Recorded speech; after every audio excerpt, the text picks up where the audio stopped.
Good afternoon, everybody.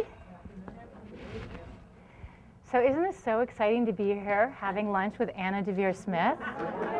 Thanks.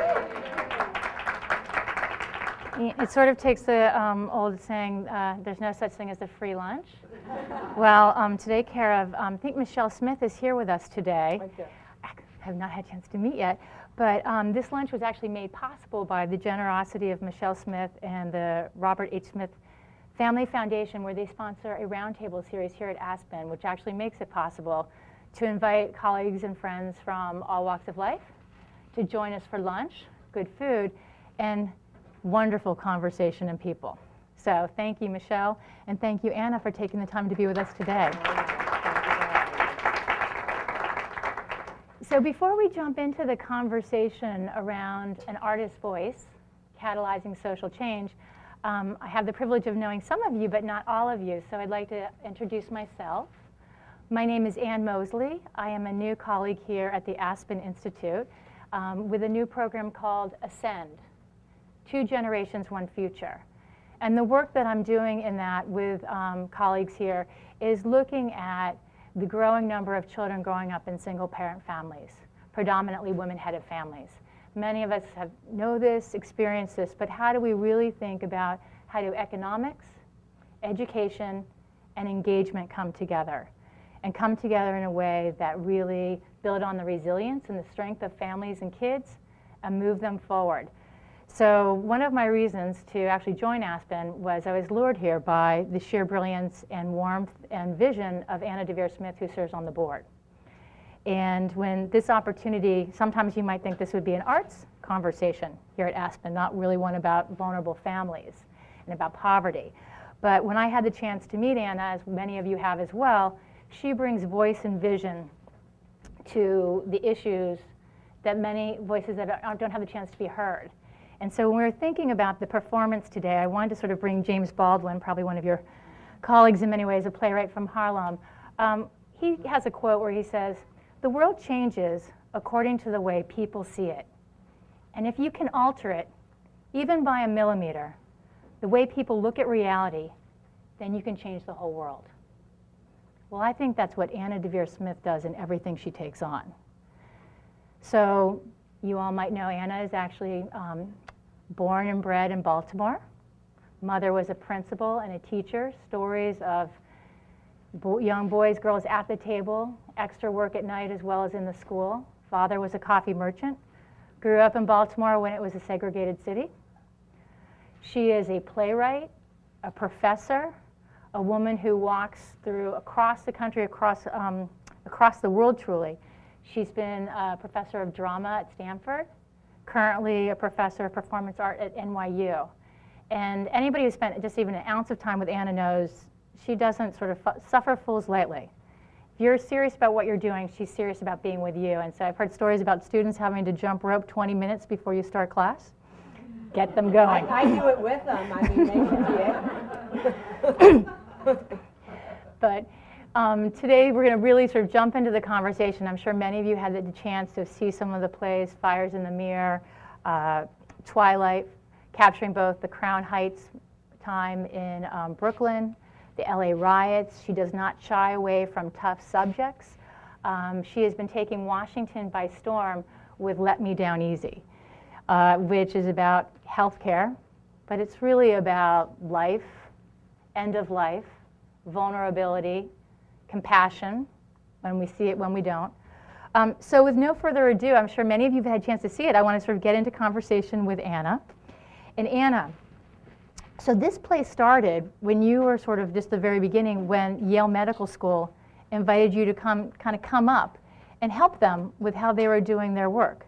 Can you tell us a little bit about that? Sure. Well, first of all, I want to thank you, Anne, for everything you do and how much you teach me about generosity and how much you teach me and are teaching me about organization and chutzpah and the word yes in a society where, you know, no is a more efficient word. It's less letters.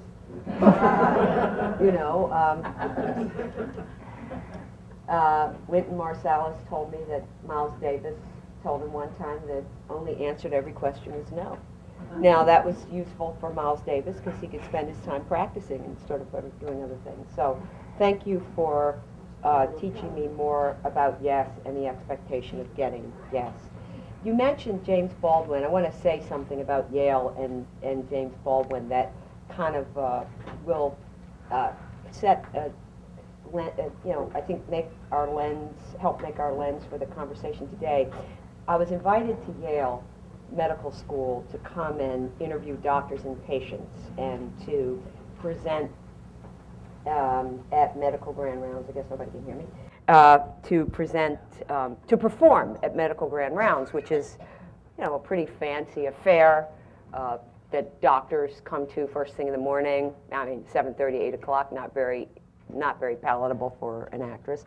But, but also I was just concerned about making a fool of myself with doctors. What did I have to offer, and particularly performance? But I did it, and we can talk about more about that. And I revisited what happened at Yale 5 years later and began creating Let Me Down Easy as a result of that. But one of the things that Yale also wanted me to do, in addition to the commission of making the play, performing it at grand rounds, was to have an interaction with sort of every level of student or resident at Yale.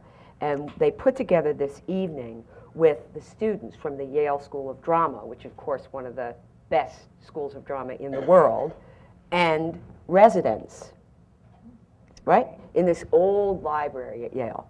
And it was real clear who was who, because all the theater students sat on one side, wrapped up in their scarves and their things of tea and their echinacea and their all these things, and their hair and their, creams. And on the other side are these people in, Brooks Brothers clothes, blazers and everything. And the first question was a young woman, young African-American director in her third year at Yale. Professor Smith, I'm so sorry, I'm just so moved, I'm sorry, please. But I've been reading James Baldwin all day. And he writes about the fear and the terror of being an artist. Could you just say a few words about the fear and the terror? Across the room are these residents sitting there dealing with real fear and terror, real life and death, just horrified. So my whole thing about art and society is basically, can we help the doctors and the technicians cry, and can we give the artists a little bit more science and objectivity? Oh, that's terrific. And I think, one of the things that's so incredible about Let Me Down Easy, the timing of it. You just sort of timed it quite right, where now we've had a bunch of rigorous, vigorous debates, not so much understanding, not so much meaning, but a lot of big changes, and that might potentially come undone or not. And so when you were going through, and I've never seen anybody navigate Washington or just the worlds of politics, art, media, community like you, Anna. And I'm wondering, how you went about sort of selecting your characters. You've interviewed more than 300 people in depth, and then how you came to the selection that you chose, from a bullfighter to a prize fighter, from leading academics to a mother. How did you go through that process, understanding the political context, the timing of it, and kind of make those decisions to pick those characters? Can you tell us a little bit about that? Luckily, I had theaters and people who were interested in this work, and the gift that any artist can get is the gift of time. And in my work, I need a lot of different kinds of people to help me do my work. So I was able to do some workshops in Texas through the generosity of a person there, Chula Reynolds. I was able, she's very involved with MD Anderson Hospital. I was able to get a lot of interviews done there, thanks to her. And then the theaters themselves. There was one director, one artistic director who said, maybe it's too early for you to pick a director. I don't know what you're going to do. I'll sit in a room with you. Unheard of. And I went up to the Long Wharf Theater, and he sat in a room, and I just spoke characters, and we talked about them, right? So different workshops, different productions. 2 other productions had more to do with human rights. When I took it to Cambridge, the theater associated with Harvard was very interested in the fact that I had a lot of material from a trip that I did to Rwanda 10 years after the genocide as a part of making Let Me Down Easy, because ultimately I'm interested in the vulnerability of the human body and the strength of the spirit, whether that's a vulnerability to the state, to health care, to poverty, to the fact that the rumor is true, we are mortal. So I had different productions, and then in terms of timing, when it was, you know, a lot of people thought it was 2 plays. People say, you got to take that genocide stuff out, the genocide stuff. Got to take that out. You know, other people, Mike Nichols, my friend, came to see it, and of course, you know, he looks very deeply, and he was, you can't take that out. This play is really about kindness, right? So I twisted that in my head to mean grace, and I went around and talked to a lot of people about grace, and so one production sort of looked at that. But when it was time to come to New York is when the president had the bill out in public, and I thought, well, what I should do now is to focus the play so that it can tell the human side of the debate that's going on in politics and in the media, and that's what happened. It's just amazing, and it feels like it's been so receptive. I mean, people have been sold out every night here at the Arena Stage. She's opened up the Krieger Theater studio here at the Arena Stage. And I was wondering, from when you were performing in New York and the reactions you had there, and the time that you're now here in Washington, do you feel a difference in the audiences or the reactions, or does You know, nothing substantial. I'm happy that being here, I had the opportunity to get the invitations of Secretary Sebelius and Dr. Collins to perform 20 minutes of the play, both at Department of at HHS and also at the National Institutes of Health, with them talking to me afterwards. So I'm really happy that in Washington it was able to be of use, you know, clear Absolutely. use. I really like that. And what about the media? How about the interactions with the media? Have you seen people sort of open up, think differently? Any insights on that? With me or with the healthcare in general? With the health, well, with through the play of Let Me Down Easy and sort of conversations, or? I don't know, you know, and I think when you were giving me all that praise in the beginning, you know, I always want to say, oh, you know, that's not true, and then I think about Golda Meir. You guys know the famous quote, "Don't be humble, you're not that great." And so I do have I think I have a healthy dose of humility about what my work can do and what art can do. It is kind of catch as catch can. So that's why particularly I like it when somebody like Secretary Sebelius or Francis Collins or the SEIU who came last night, when they say, oh, we can use this. I like that, because then it's concrete and I know what's going on. That's great.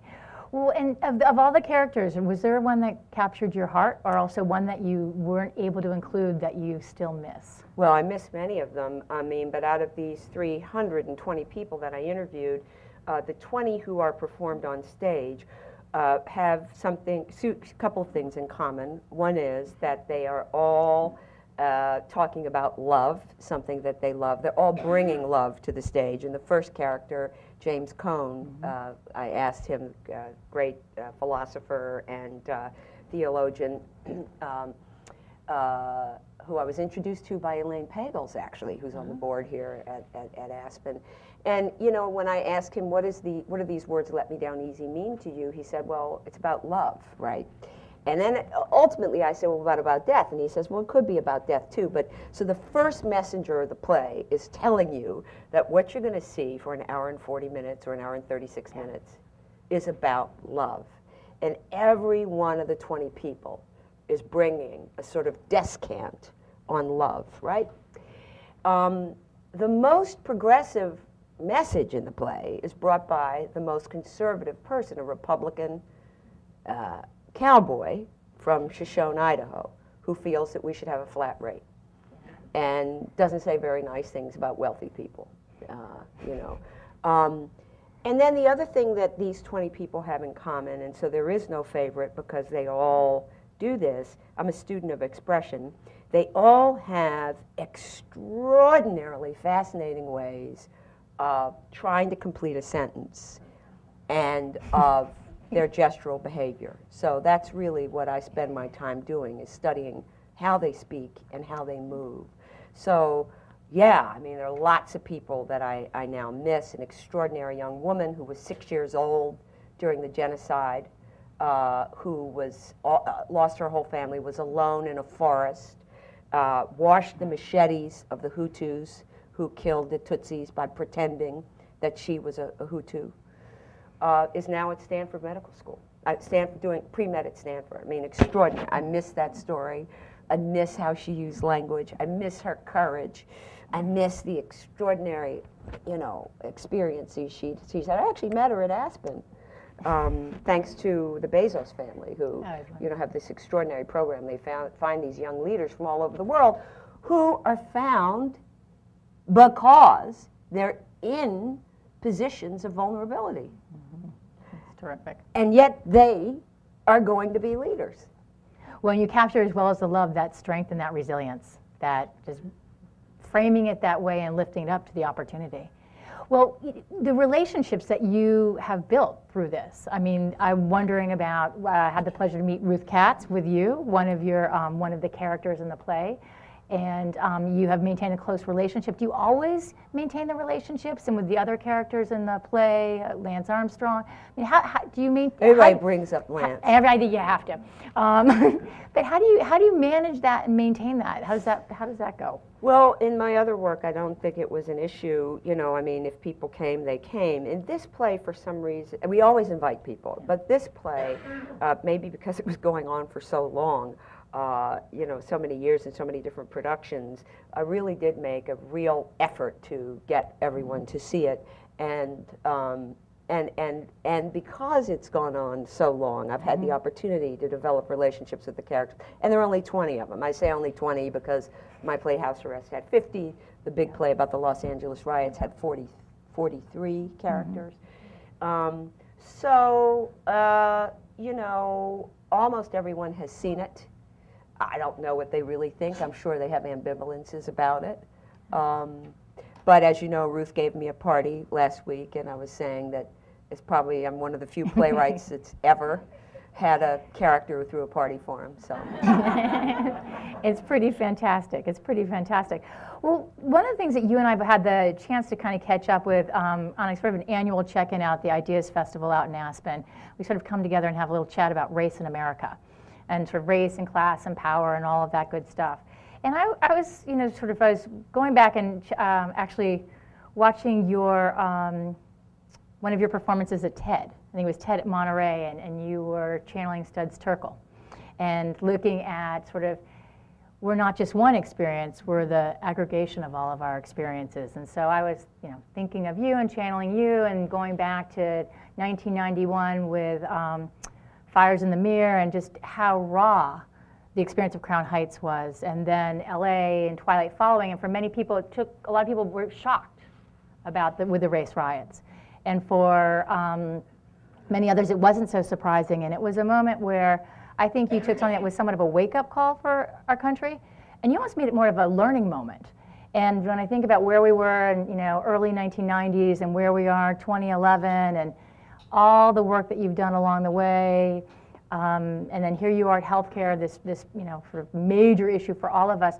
How are you feeling, experiencing, thinking about sort of race and healing, equity, those kinds of issues? What's been some of your learning along the journey? Well, one thing that pleases me is that there's a character in Let Me Down Easy who's a young white doctor, privileged, went to Barnard, was then educated in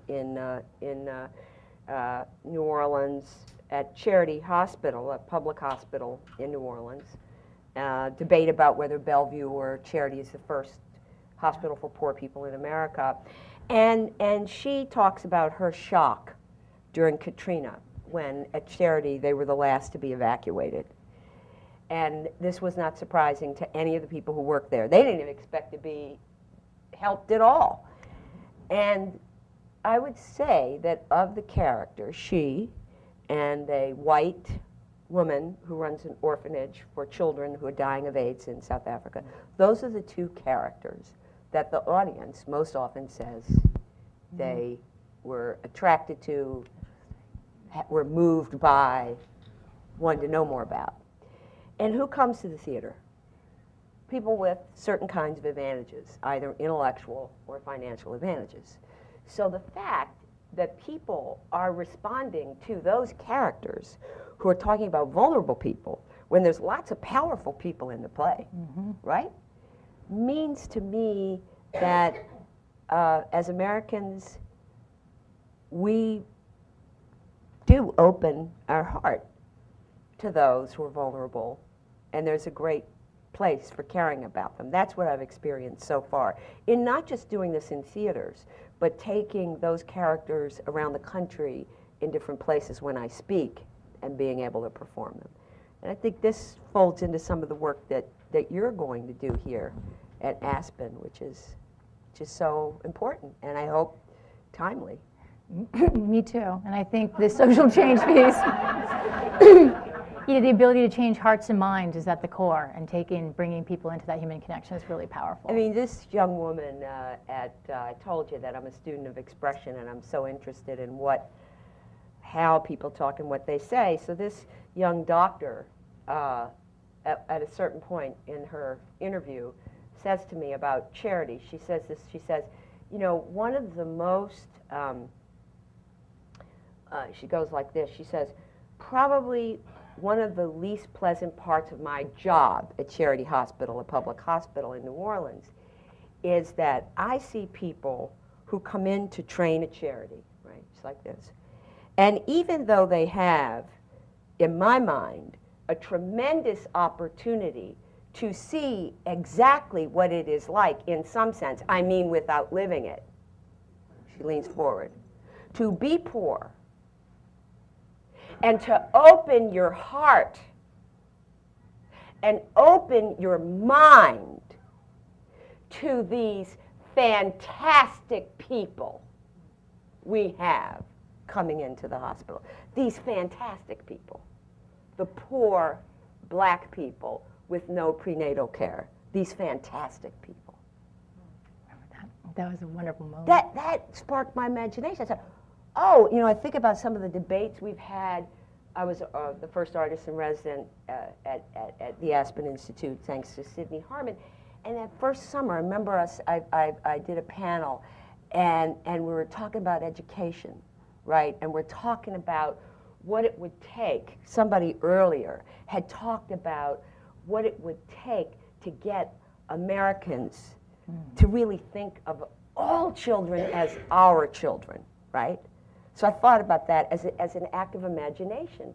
That's an act of imagination, to really be able to imagine that every American child is our child.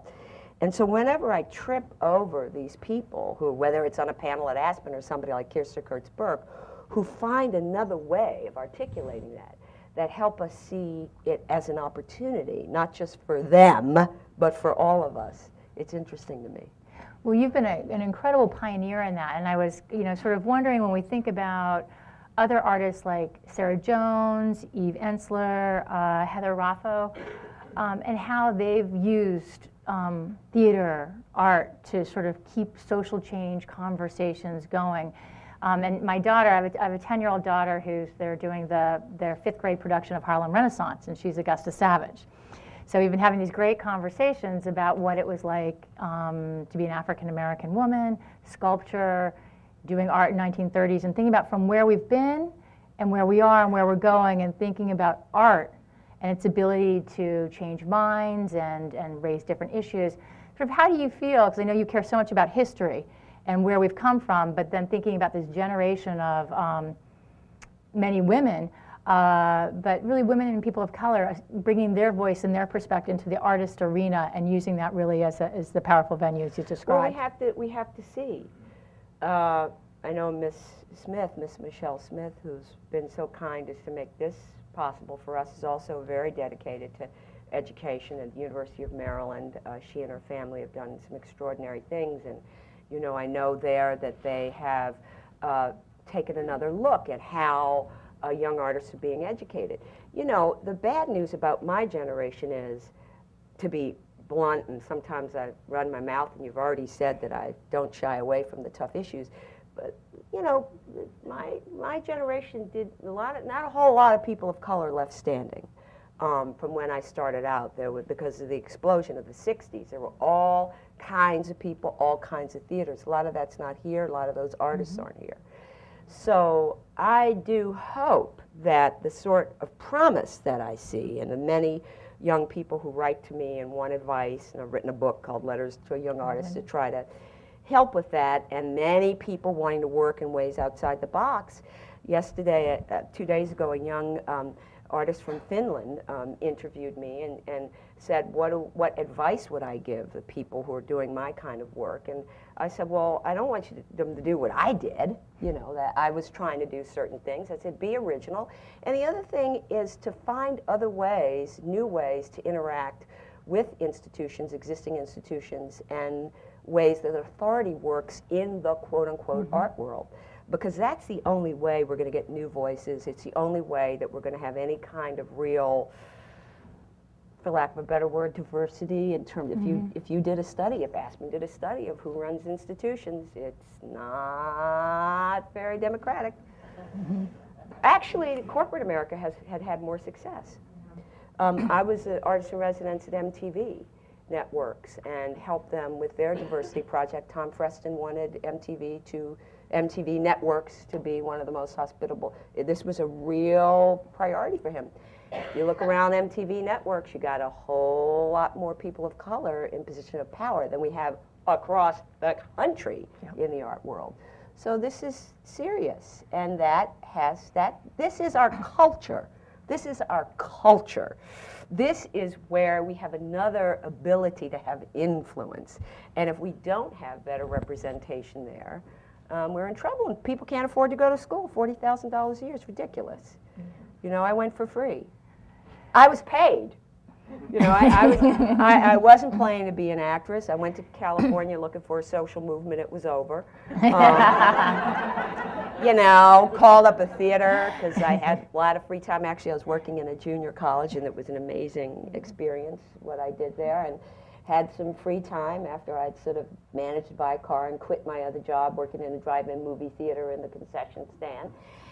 And called up this fancy theater not knowing it was fancy and asked if they need stage managers, and the African-American woman on the switchboard, you know, sort of, oh, my dear, you know, like, how naive are you, country bumpkin? And tripped into an acting class, thought, oh, I want to do something for social change. Everybody's changing. Maybe I should hang around here.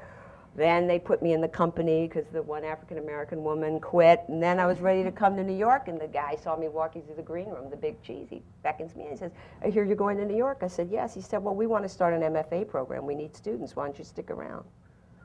So I got a stipend. These kids are paying $40,000 and more. Yeah. And they're not going to work. I mean, out of 10, 2 are going to have a career. So, you know, that also tells us who will be the people who are helping create our culture. Yeah, it's a powerful thing, and where the corporate piece, as you say, there's a real attention to the bottom line, and how the demographic shifting really catches up to all parts of society is critical opportunity. Well, let's just talk a little bit about TV. So what was it like, Nurse Jackie, National Security Advisor? I always think of Anna on stage, but also checked you out on the TV too. So what was that experience like for you in terms of raising your voice, participating inside and behind the scenes? So 2 funny stories, since I just gave you that sobering and possibly, you know, not very happy news about the art world. So as Ann knows, in the 90s, the Ford Foundation was very generous and gave me a very, very, very large grant to have an institute at Harvard in the summers called the Institute on the Arts and Civic Dialogue, dedicated to finding artists who are doing work on social change and convening them and giving them a good gig and some, you know, good food and stuff like that summer in Boston.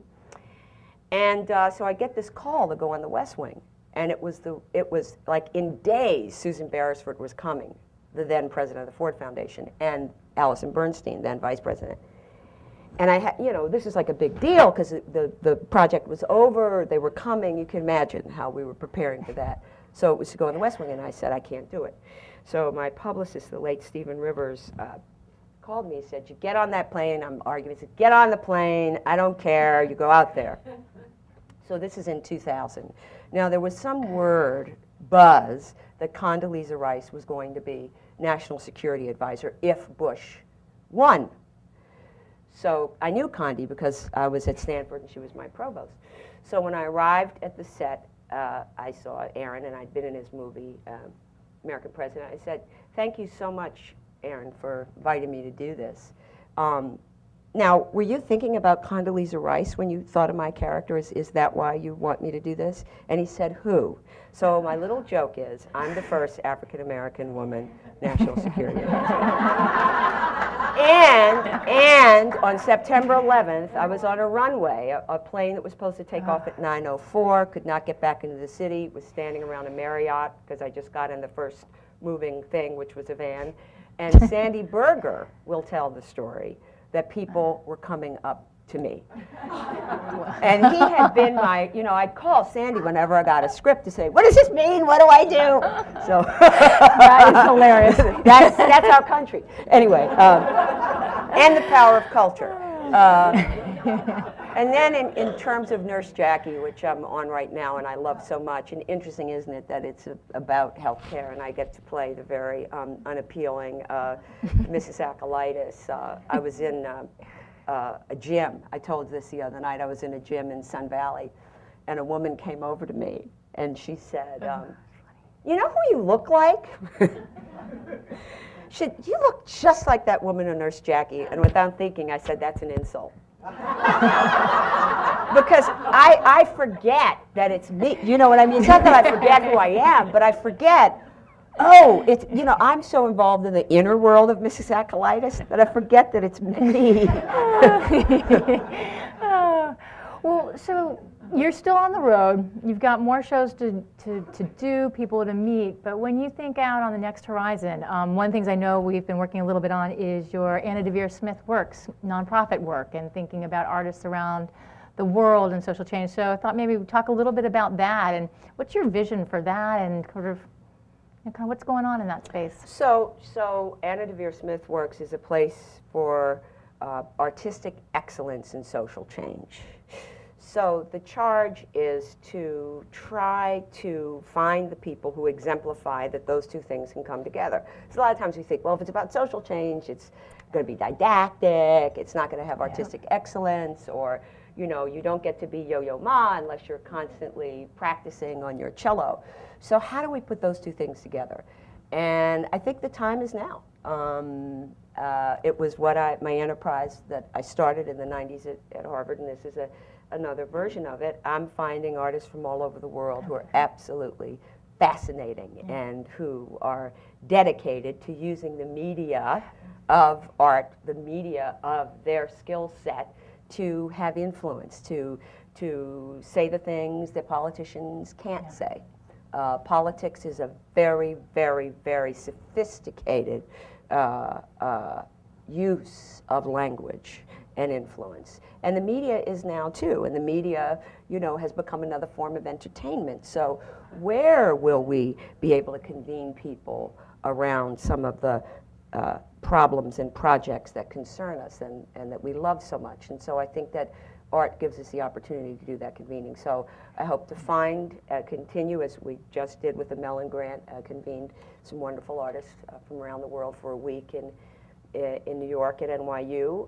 We are going to be doing a conference in Abu Dhabi this spring through NYU Abu Dhabi.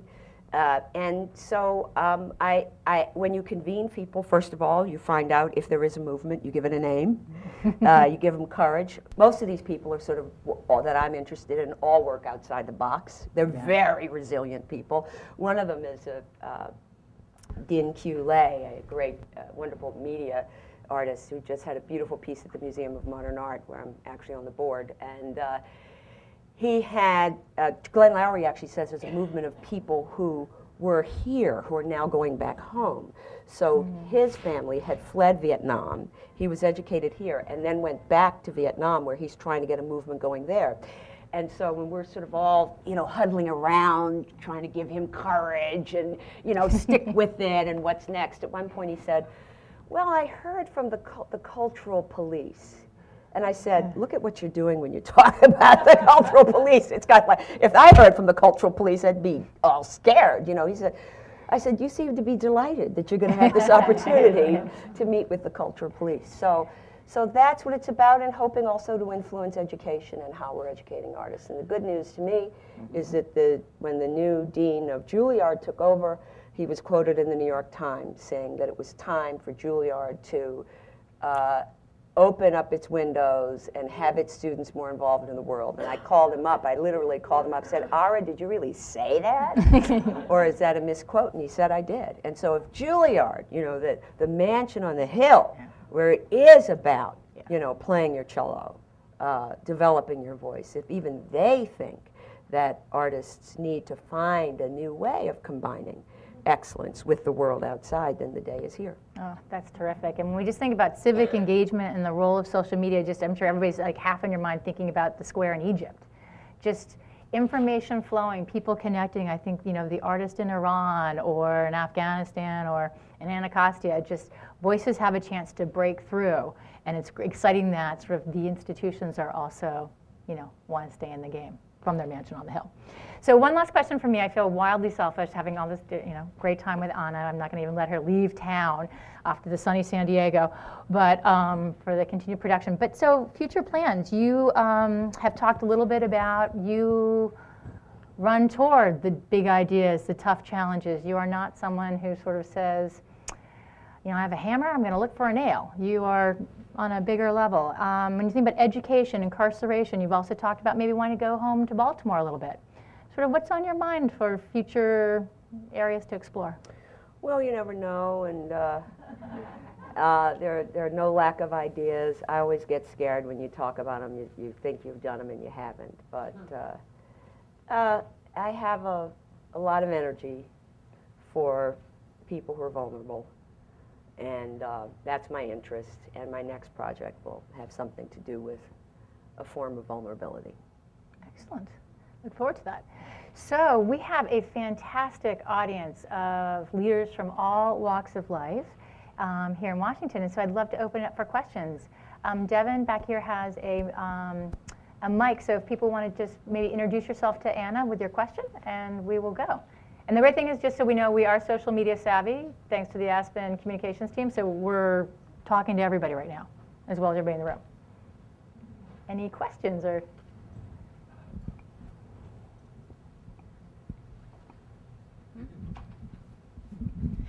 Good afternoon. I want to first of all thank you so much for spending part of your afternoon with us. My name is Melissa Crawford, and what I also wanted to do is really just commend you on taking the step to tackle these issues that you have. I think oftentimes entertainers kind of underutilize their platform to really make a difference in the community. So I, again, commend you for going against the status quo. And so here's my question, and it starts with an adage that perhaps many of us have heard, and that is that we are seen through three different lenses: how we view ourselves, how others view us, and how we want to be viewed.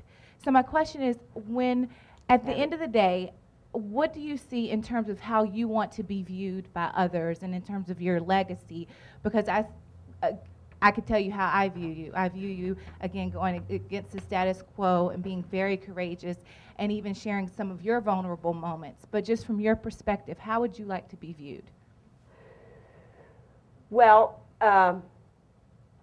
I have to say that I do want to be viewed as an artist who delivers every once in a while a performance that is trying for that which is meticulous.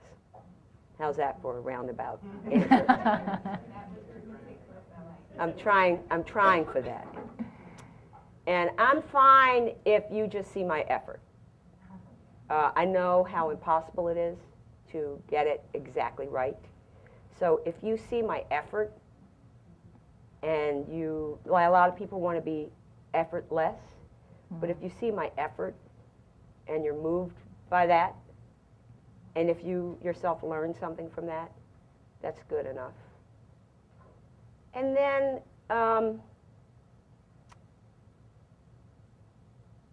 I want you to hear what people who can say it much better than me, I want you to hear that.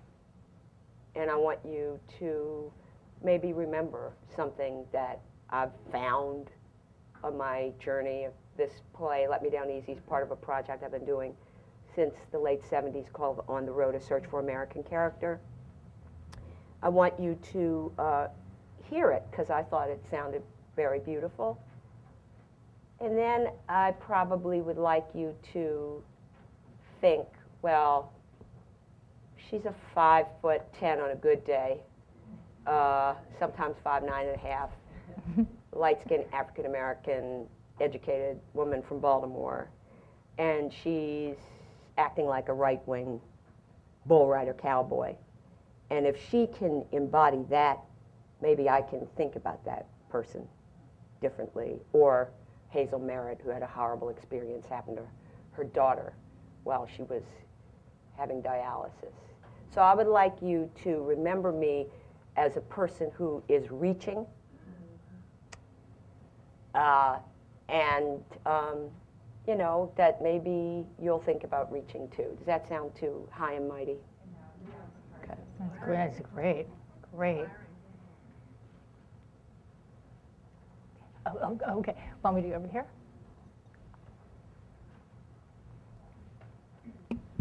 Hey, thank you again for being with us. My name is Brooke. I'm really interested to hear when you had the opportunity to perform at the boards for doctors. What were the conversations after your performance like among the providers? Yeah, I wish Ruth were here, Ruth Katz, who's in the show and who was one of the people in those original grand rounds. I will say that I don't know what all the conversations were like because I was then sort of taken around where pre-existing conversations were already going on to try to add something to that. Yale did invite me back several times, and the person who hired me there then became head of internal medicine at Stanford, and in the last couple of years has invited me twice to do grand rounds at Stanford. Young doctors tend to come up and say, thank you, because it's reminding me why I got into medicine, which is, you know, I want to heal people. And I think modern doctors have many, many, many challenges, not the least of which is that they're in an age of extraordinary opportunities given by science and technology. But just because you're a scientist and just because you've learned all your science doesn't mean that you're a healer. Oh, yeah, and that was very powerfully put in the play from the Dr. Pizos from Stanford, and about the time to talk to people, just to talk to the patient about dying. The woman behind, and then we'll go over to this side. Hi, Rosemary Reed, and I was thinking when you said Baltimore and projects, do you know about Harriet Lackey, the woman who donated? I do. I was just seemed like an interesting possible project. Thank you. She donated her, she didn't know she donated her. Henrietta Lack. Yeah, but her cell was, her DNA was used or something like forever, and nobody ever has been able to, everybody has benefited by it except her family. Okay. Devin, can we go over here with Andrea? Oh, thanks, Sarah. Hi, I'm Andrea Deavere, and I'm lucky enough to come tonight to see you Thank with my you. Glad son, you're who's going to coming. go to medical school Great. next year. You'll like it. And many of us were heartbroken, to go back to your story, about how poorly healthcare reform was communicated. If you were communications director at the White House, which you almost were on West Wing, how would you have done that differently? I would never answer that question. That's one thing. I wouldn't ask a fool like me. I mean, you know, the highest praise you can give an actor is they're a fool. I wouldn't ask a fool like me to actually speak in Washington, D.C., where it's the haute couture of language. I will say this, something I have observed that I think is now going to work in the favor of the people working with the president, is one thing that the right seemed to be able to do was to show what would be taken away. And I think now the opposite possibility is there, is to show what the right will take away. But I mean, I suppose it was a very challenging job with such a thick document. to find ways to communicate it rapidly. And I did a project here about the press and the media in the 90s. And I traveled on both the both the Clinton and the Dole campaigns and interviewed 520 people. And I think that it is kind of a miracle, quite frankly, that anybody gets any message out. And it's much bigger now because of social media.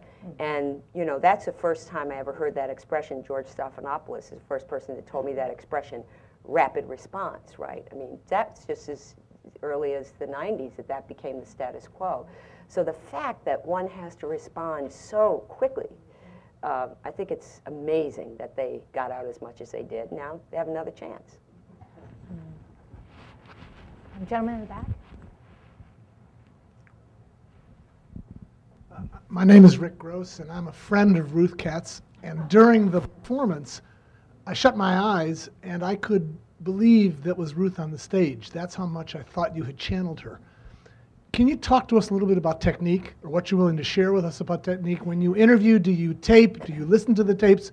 How do you become these people to such an extent that with my eyes closed, I thought Ruth was there, not you? That's very nice, but that's also the power of your imagination. That's good. That's good. That's good that you have some imagination left over from childhood. You know, they do try to drum that out.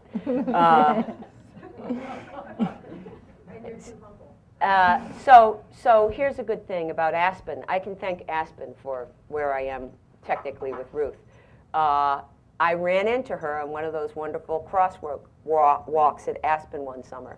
And you know, Ruth doesn't lack courage. And she told me point blank that I didn't have her accent, that it was, she says, it's a hard accent, it's a South Jersey accent, it's not a Long Island accent.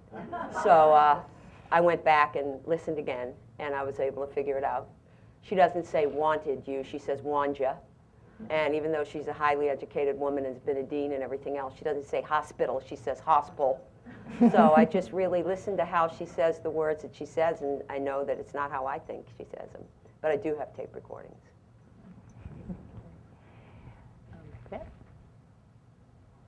Hi, I'm Abigail Golden Vasquez with the Aspen Institute. I saw Let Me Down Easy a couple weeks ago, and it's amazing. So if any of you here haven't seen it, I recommend you go see it.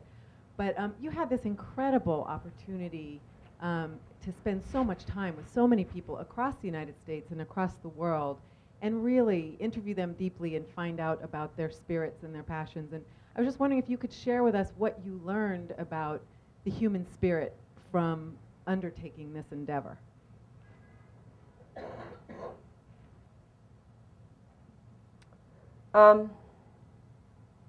Pretty powerful. It's pretty powerful.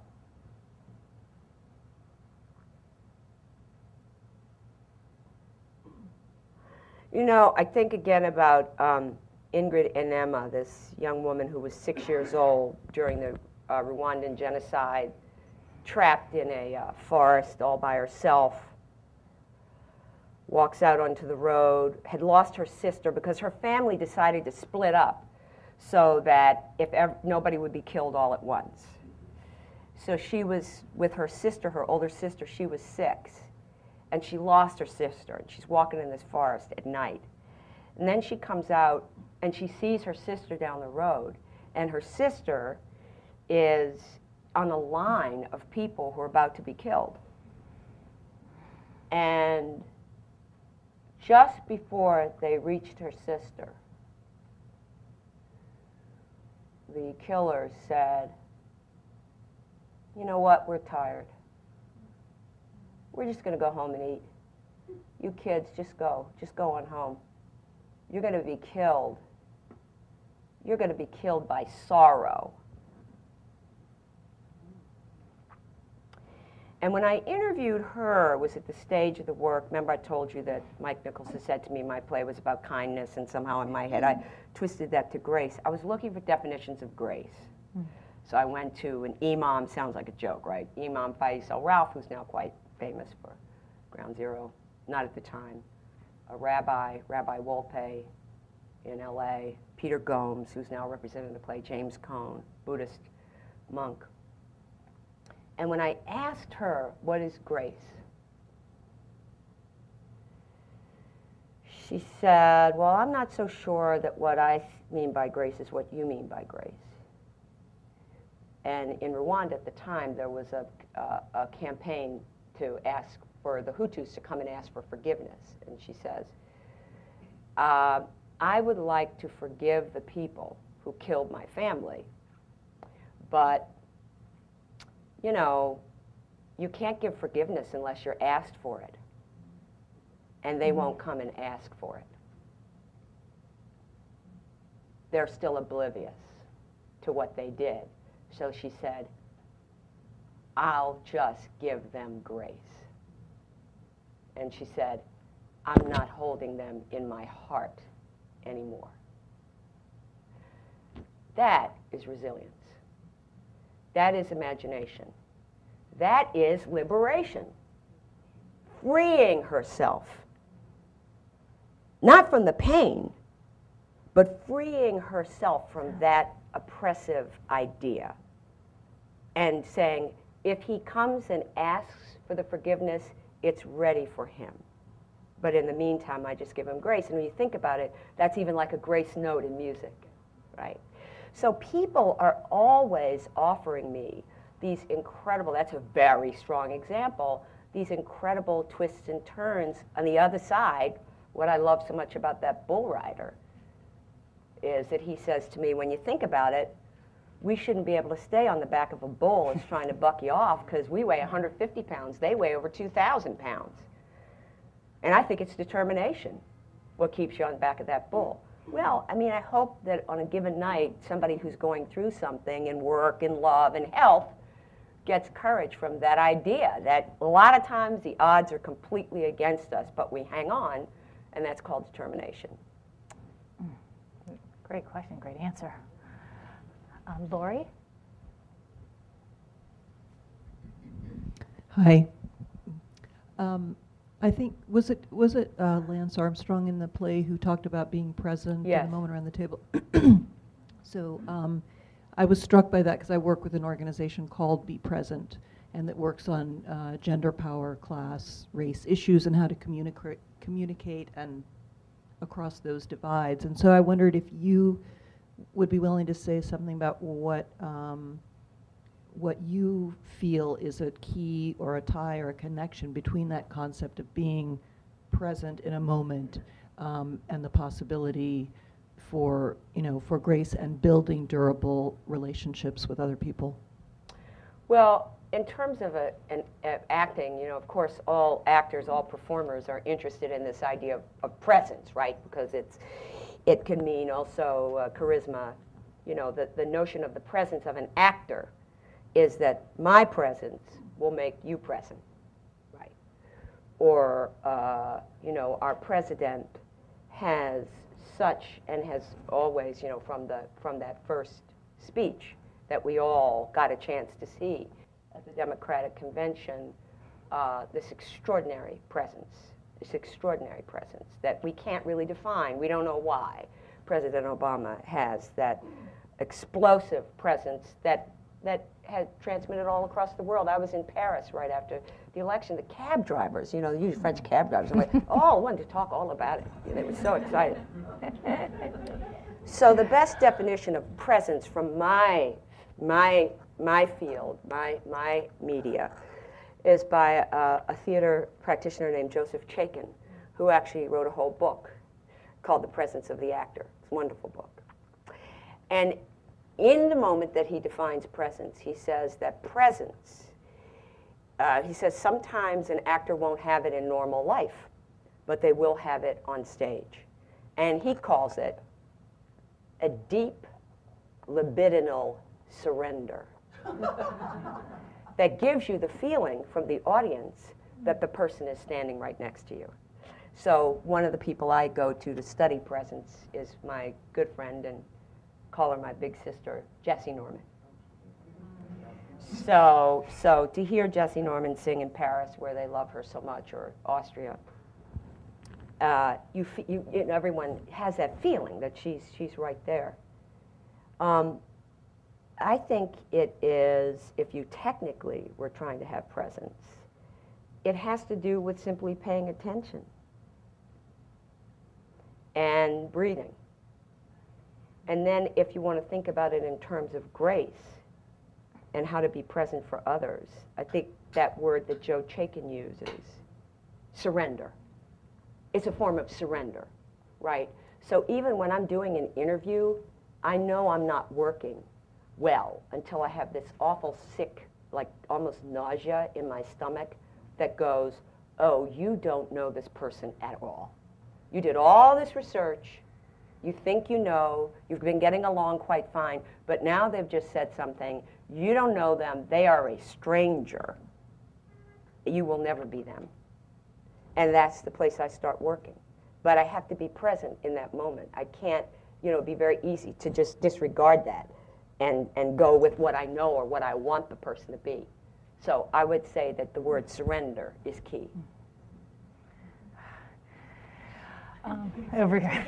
I'm trying not to comment too many questions. Hi, my name is Sophie. My question is about your audience. I know you described how your audience is usually a certain group of people, but I want to know more about how you think artists can blend a similar interest in vulnerable groups and bringing their shows to those vulnerable groups as the audience.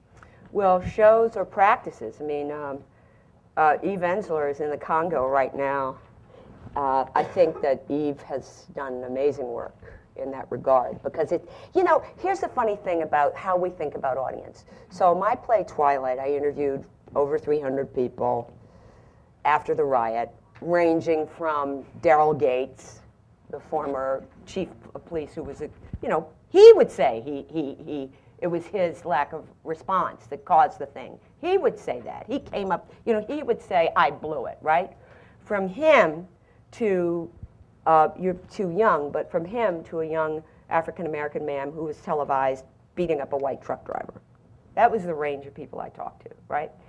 And in the middle of all that, I met a young gang member who was totally dedicated to trying to find peace among the gangs. Twilight Bay was his name. And he was one of my muses. I named the play after him. He never came to see it. I was here in Washington at the Million Man March. There really were a million men. You could not move. And who do I run into? Who do I run into? Twilight. And I said, man, you come 3,000 miles to see Farrakhan? But you couldn't walk down the street because the theater was in the South Central area, a fancy theater on a hill, Mark Taper Forum, but still in that neighborhood. I said, you couldn't come a couple minutes to see the play? Yeah, I heard you kicked. I said, I named it after you. Yeah, I know, I tried to get there. So then we went back to talk to him when we made a film of it. And I said, Twilight, really, why didn't you come? He said, I tried to get there for you. I really tried. But there's just so much happening. We're so busy thinking we have something to give that people should see. He's thinking of it as something he's doing for me. So I think that we have to, if we work outside of the context of the tradition of what happens in these magnificent halls where people like me get to do my work, I get to be at the arena stage in this extraordinary hall, which I like being in that wonderful hall. There's not a whole lot of dust. I'm going to get to go to the Clarice Smith Center. It's everything I need to do my skill. Right? It's good for my sinuses, good for my voice. Nice dressing room with all my humidifiers, right? It's not so good for my voice to go some other places, right?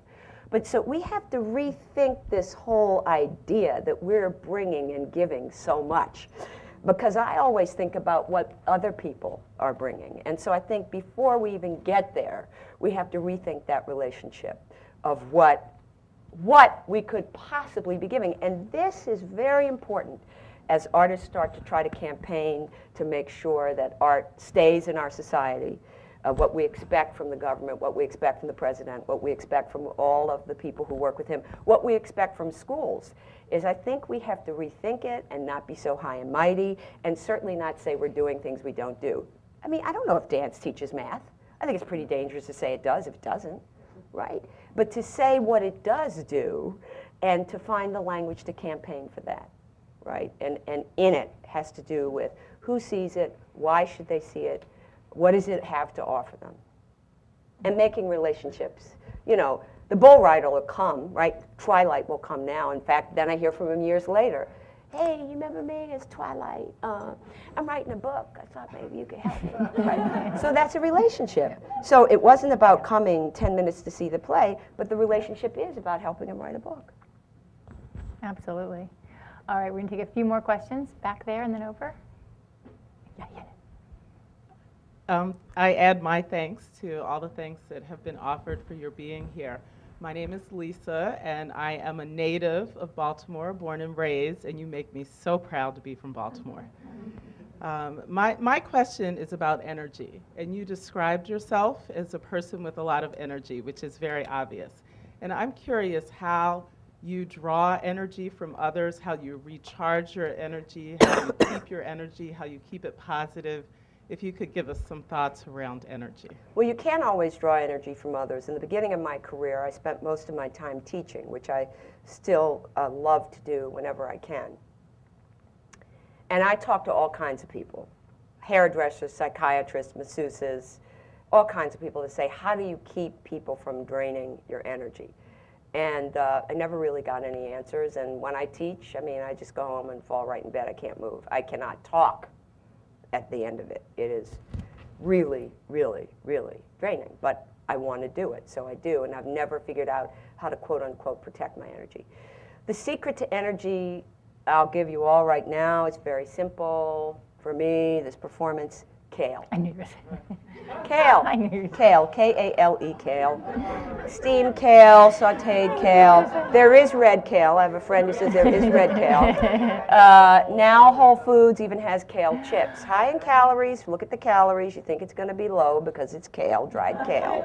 But they put yeast and all these other things in it that makes it delicious, but somehow it ends up being caloric. But there's kale juice. Washington hasn't got stepped up to the raw movement. If you go to New York, there's plenty of places where you can get some nice kale juice. I've seen it. It's true. It's true. Every meal I've seen her have here, I've had quite a few, it's been kale. So we'll go sweep around, Devin. I had a question about the depiction of Baltimore on television, from the NBC series Homicide to the recent HBO dramas The Wire, The Block.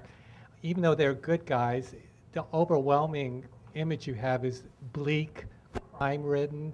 I just wondered, do other Americans that you encounter have that image of your hometown, and what can be done to kind of restore it into some of the positive aspects of your city?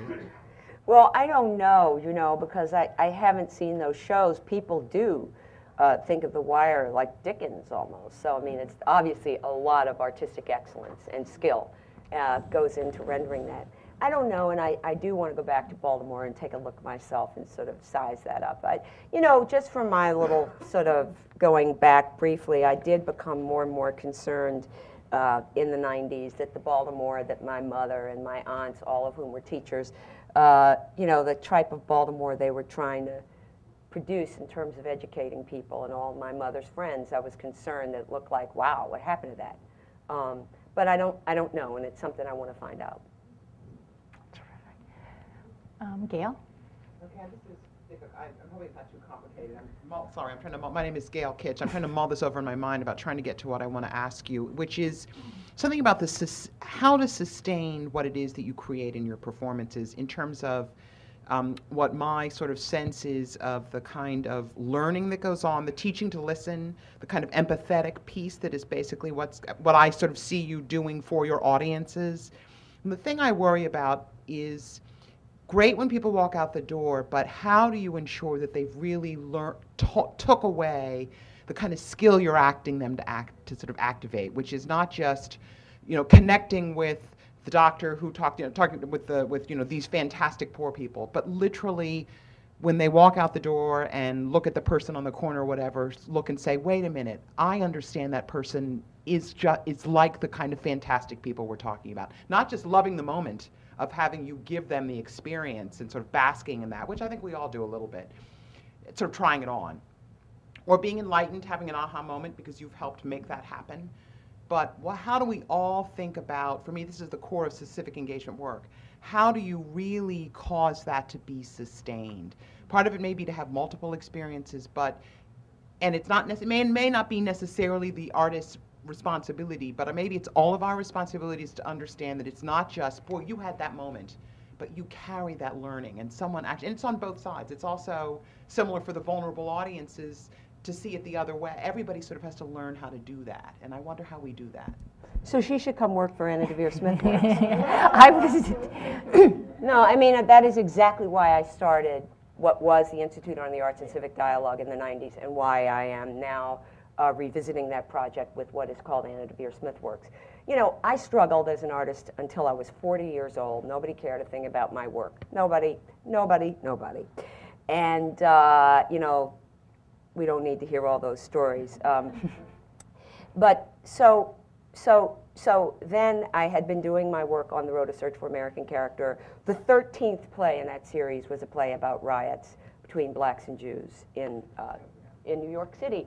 When I had my first rehearsal for that play, the designers, all of them, except for the costume designer, said to me, no one will care about this play. Nobody cares about race. All Caucasian people. Now, the night that Fires of the Mirror was supposed to open in New York was the night of the Los Angeles riots. The theater shut down. We went to the demonstration in Times Square. I felt like I was being pulled through to the theater by a wind tunnel every single night, all through the summer, as much as that play kept getting extended, and only stopped performing it because I was invited to come to LA, and I wanted to get there before while the city was still in trauma, right? And rushed off to LA after 3 months of performing in New York to start my interviews, right? And it was a very successful enterprise for me. You know, I got tenure at Stanford. They brought me up early. It's the first time in my life my father said congratulations when I called to say I had tenure. Wonderful things happened for me.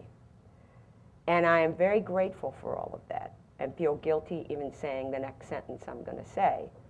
But I began to wonder what else there was other than the people who came backstage to say congratulations. I really wanted them to say, what can I do? And so so then I became, the Ford Foundation invited me to come there and be in residence. And that's what I've been working on off and on, which is how do we combine, we all want to hear congratulations. All of us in this room want to hear that. But how do we combine the hard work of skill development that will allow you to, every once in a while, hear congratulations from someone who saw what you do. And I really love the people in the world. I call them the Dr. Dorns. Do you all know Chekhov's beautiful play, The Seagull? Well, you know that there's this calamitous thing that he does, the young, Kostya does his play, and his mother doesn't like it, and nobody likes it, and it's a disaster, and nothing works, and everybody leaves, and he's so crestfallen. And Dr. Dorn comes over to him after everybody's gone and says, I liked your play, and this is what I saw, right? So I'm very grateful for any moment of not just congratulations, but connection, when people see the effort that I'm trying to make and think that that's okay too, right? So, but how do we combine that with a project? If art is going to be in civic engagement, again, we can't just say that if it's not. And so I think your questions are right, Gail. But for that, I need partners, because I do have to attend to what is required technically. And I haven't been studying society the way that other people have. So part of my enterprise with Anna Deavere Smith Works is to find those partners and to combine artists, intellectuals, people doing work of social change, under one umbrella, so that we can learn more about how we can really be of service. And many, many artists who I know do want to be of service. Does that sort of answer the question? I mean, but last night, for example, perfect example. So SEIU came, right? So one of the things I admire about them is that they put a lot of money and time into finding out what gifts some of the low-paid healthcare workers have.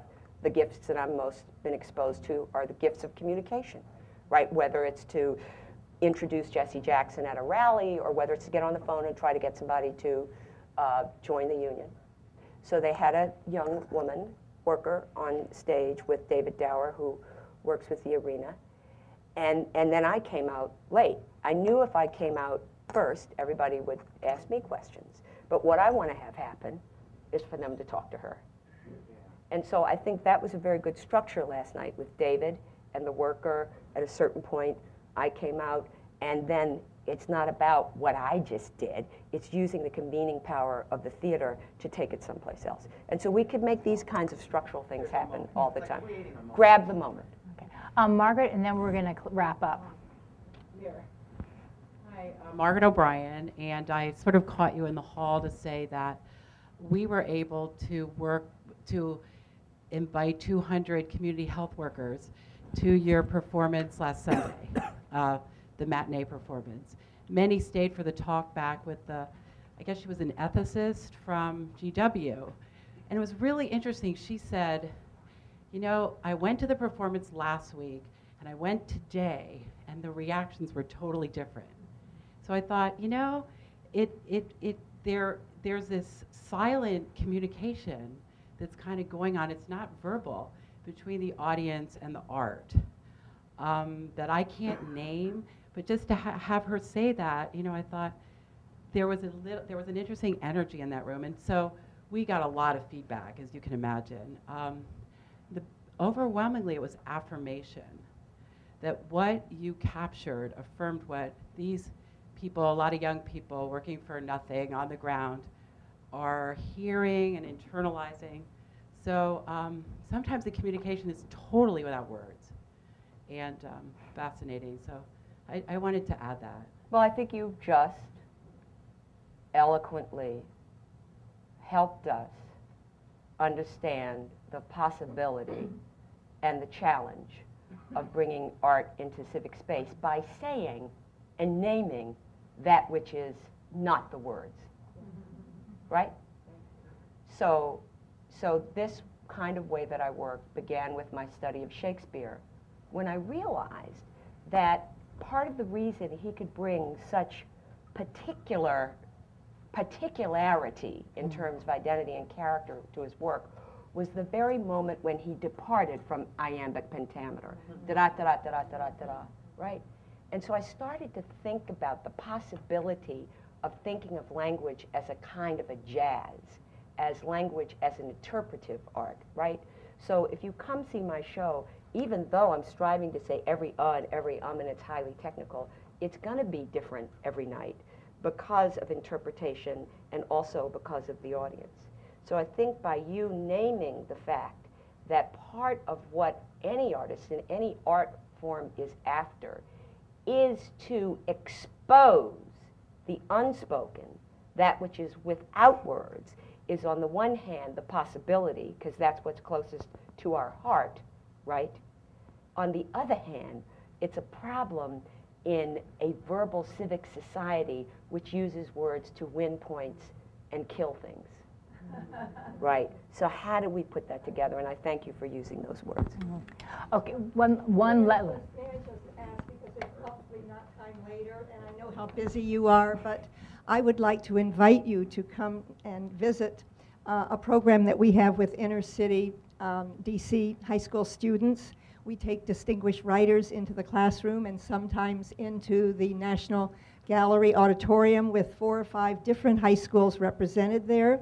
And the questions and the students are so moved by this experience. We provide books, we train their teachers.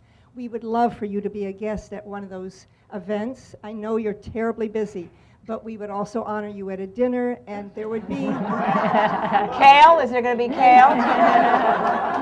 Oh, great. And it's called, as my friend Shirley is reminding me, it's called the Penn Faulkner Award for Fiction. It's a foundation that really does honor high school students. These are young people who are really moved, and our most, next week, our writer coming is Jonathan Franzen.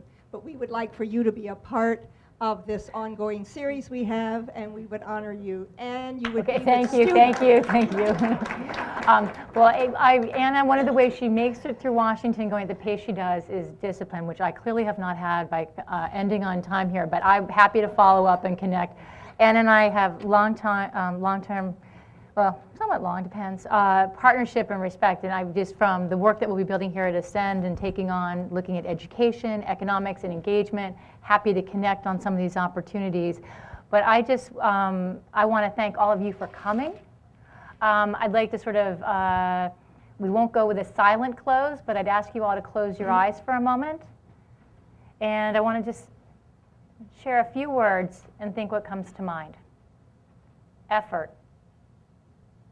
Excellence, imagination, surrender, resilience, grace, love. Join me in thanking Anna Deavere Smith.